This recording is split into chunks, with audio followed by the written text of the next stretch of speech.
mégantic l'érable. Des mots, rien que des mots. Le 7 mars dernier, en comité parlementaire, la ministre des Affaires internationales a fait cette déclaration. Laissez-moi vous dire que si nous avions la moindre preuve d'actes répréhensibles, nous renverrions illico les diplomates chez eux.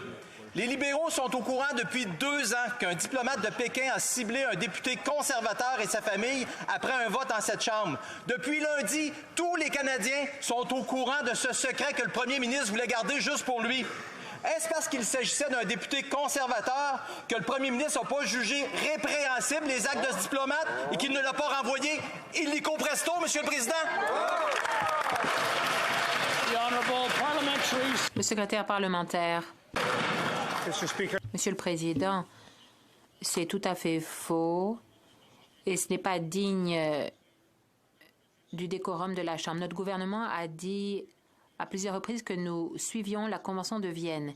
S'il y a des preuves qui nous sont soumises disant qu'un diplomate est contrevenu à la Convention de Genève, nous prendrons des mesures parce que nous prenons la primauté du droit très au sérieux. Nous prenons la primauté du droit à la lettre et nous allons continuer de nous battre, pas juste pour que les députés soient protégés, mais pour que tous les Canadiens et toutes les Canadiennes soient protégés d'ingérences étrangères. De mégantic l'érable. La Convention de Vienne est très claire. Ils n'ont pas besoin d'aucune raison pour expulser. Ils peuvent le faire dès maintenant, tout de suite, s'ils le veulent, Monsieur le Président. Mais ils ne le font pas. Ils ne le font pas. Pourquoi? Pourquoi? Si ce n'est que parce que c'était eux qui étaient avantagés par ce qui se passait, Monsieur le Président. C'est ça la réalité. Qu'est-ce que le premier ministre entend à protéger, Monsieur le Président? On veut le savoir. Le gouvernement sait depuis 2 ans. Le public le sait depuis lundi.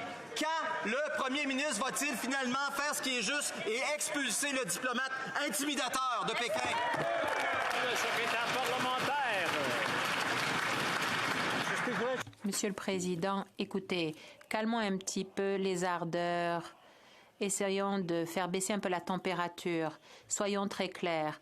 Leur gouvernement agissait peut-être dans ses propres intérêts, mais nous allons toujours agir dans l'intérêt de tous les Canadiens, de tous les députés et de tous les gens. Nous allons agir, nous allons suivre la primauté du droit, suivre la convention que nous avons signée. Nous prendrons notre temps pour bien faire les choses, pour que les Canadiens soient bien protégés et que les députés de la Chambre puissent faire leur travail aussi.